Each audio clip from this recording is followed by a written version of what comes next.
السلام علیکم برادرای غریب ما همه کسا سازین خوبین سلامتتان خوبه پیش از همه خداوند همه وقت ساز و سلامت باشین. برام گفتن نماند برادرای عزیز امروز روز در بانک تاجیکستان 1000 روبل 120 تومان در بانک ملی تاجیکستان 120 تومان و 50 دیرم بانک خط 1000 روبل 120 تومان و 50 دیرم. اولین بانک مالیوی خرد 1000 روبل 118 تومان.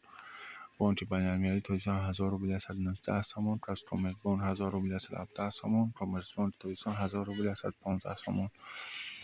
دوشنبه سیتی تامین بانک هومو 1000 روبل 120 تومان و 50 دیرم. برادرای عزیز لایک подписаться حتما در کانال ما ابونه شین و فکر اختان در کامنت بنویسین. رحمت برای دستگیتون می‌نتورم از همه یک و یک شما. خدا نگهبان شما باشد.